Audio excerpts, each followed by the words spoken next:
नमस्ते दोस्तों। क्या आपने कभी गौर किया है कि इंग्लैंड और फ्रांस के बीच का रिश्ता किसी बॉलीवुड फिल्म की उस पुरानी दुश्मनी जैसा लगता है जो सदियों तक खत्म ही नहीं हुई। आज हम इसी रोमांचक कहानी के बारे में बात करेंगे कि आखिर ये दो पड़ोसी देश एक दूसरे के इतने कट्टर दुश्मन क्यों बने।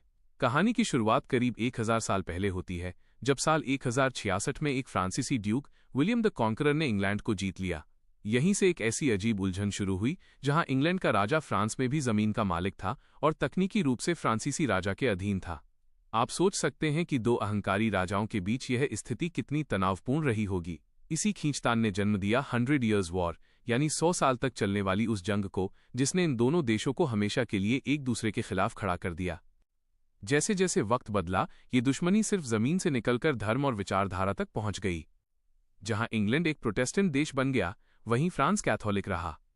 लेकिन असली आग तब भड़की जब दुनिया भर में व्यापार और उपनिवेश बनाने की होड़ शुरू हुई। चाहे वो भारत के मसाले हों या अमेरिका की जमीन, ये दोनों देश पूरी दुनिया को एक शतरंज की बिसात की तरह इस्तेमाल कर रहे थे। जहां भी अंग्रेज अपना झंडा गाड़ते, फ्रांसीसी उसे उखाड़ने पहुंच जाते। ब्रिटेन की नीति हमेशा से यही रही कि यूरोप में कोई भी एक देश सबसे ताकतवर न बन पाए, और क्योंकि उस दौर में फ्रांस सबसे पावरफुल था, इसलिए ब्रिटेन ने उसे रोकने के लिए हर मुमकिन कोशिश की। यहां तक कि नेपोलियन के दौर में तो ऐसा लगा जैसे ये दोनों देश एक दूसरे को नक्शे से मिटाकर ही दम लेंगे। हैरानी की बात तो ये है कि आज ये दोनों देश सबसे करीबी सहयोगियों में से एक हैं, लेकिन ये बदलाव रातों रात नहीं आया। जब जर्मनी जैसी नई ताकतें उभरने लगीं, तब इन दोनों पुरानी दुश्मनों को समझ आया कि अब साथ मिलकर चलने में ही भलाई है। साल 1904 में हुई एक संधि ने सदियों की नफरत पर मरहम लगाया, जिसे हम एंटॉट कॉर्डियल के नाम से जानते हैं।